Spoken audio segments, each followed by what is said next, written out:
Morning students, आज की अपनी इस वीडियो में हम शीर्षाभिमुख कोण, पूरक और संपूरक कोण के बारे में पढ़ेंगे। पहले हम देखते हैं शीर्षाभिमुख कोण क्या है, यानी वर्टिकली अपोजिट एंगल्स। इसमें हमारी दो प्रतिच्छेदी रेखाएं हैं एल और एम, ये एक दूसरे को काट रही है और हमारे कितने कोण बन रहे हैं, हमारे यहाँ पर 4 कोण बन रहे हैं। 1 और 2 हमारे कैसे कोण है, रेखीय युग्म कोण है। इसके बारे में हम पिछली वीडियो में भाग 3 में पढ़ चुके हैं। ये दोनों कोण क्या और एक सीधी रेखा बना रहे हैं। ऐसे ही 2 और 3 मिलकर ये वाली हमारी सीधी रेखा बना रहे हैं। 3 और 4 मिलकर हमारी ये वाली सीधी रेखा बना रहे हैं। 1 और 4 मिलकर हमारी ये वाली सीधी रेखा बना रहे हैं। तो 1 और 3 और 2 और 4 ये कैसे एंगल्स हैं हमारे, क्या ये भी हमारे रेखीय युग्म है? नहीं। इस वाले एंगल में और इस वाले एंगल में शीर्ष तो उभयनिष्ठ है, लेकिन हमारी जो भुजाएं हैं वो हमारी लीनियर पेयर के हिसाब से नहीं है। तो ये कैसे कोण है हमारे, जो एक दूसरे के बिल्कुल सामने हैं। इन्हें हम बोलते हैं शीर्षाभिमुख कोण। इसमें हमारे शीर्ष तो उभयनिष्ठ है, लेकिन हमारी भुजाएं उभयनिष्ठ, कोई भी भुजा उभयनिष्ठ नहीं है। तो वर्टिकली अपोजिट एंगल्स क्या होते हैं, एक दूसरे के विपरीत होते हैं, या हम ये भी कह सकते हैं बिल्कुल एक दूसरे के सामने होते हैं।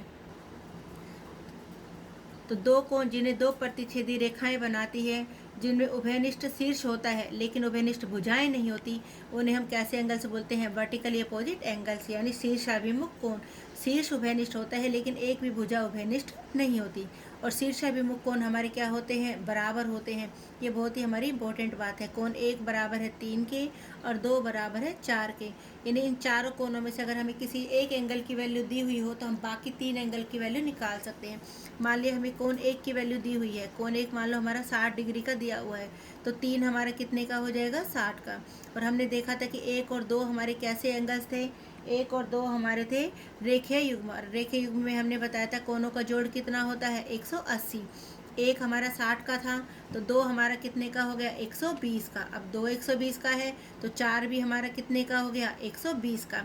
यानी सिर्फ हमें एक एंगल 1 की वैल्यू दी हुई थी और हमें 3 2 4 सारे एंगल्स की वैल्यू पता चल गई।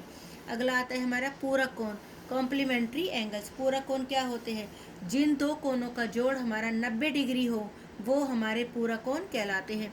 जैसे कि ABC, इसकी वैल्यू कितनी है हमारी 70, और PQR इसकी वैल्यू हमारी कितनी है 20। यदि हम इन दोनों एंगल्स को जोड़ें तो हमारा जोड़ कितना आता है, 90 डिग्री।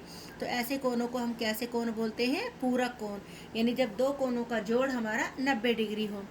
अगला आता है हमारा संपूरक कोण, यानी सप्लीमेंट्री एंगल्स। अब इसमें हमारे दो एंगल दिए हुए हैं, एक XYZ और एक है हमारा LMN। XYZ की वैल्यू दी हुई है 60 और LMN की वैल्यू दी हुई है 120। यदि हम इन दोनों एंगल्स को जोड़ें तो हमारी वैल्यू कितनी निकल कर आती है, 180 डिग्री। तो जब दो कोणों का जोड़ हमारा 180 डिग्री हो तो ऐसे कोणों को हम संपूरक कोण या सप्लीमेंट्री एंगल्स कहते हैं। हमने 5 जिन एंगल्स के बारे में पढ़ा था, आसन कोण, रेखीय युग्म और शीर्षाभिमुख कोण, पूरक कोण और संपूरक कोण, ये सारे के सारे कोण हमारे कैसे थे, जोड़े में थे। ना तो 2 से कम एंगल्स पर, ना ही 2 से ज़्यादा एंगल्स पर। ये पांचों कोण हमारे लागू होते हैं। ये पांचों कोण हमारे किस पर लागू होते हैं, जोड़े पर, यानी सिर्फ 2 ही कोणों पर। Thank you.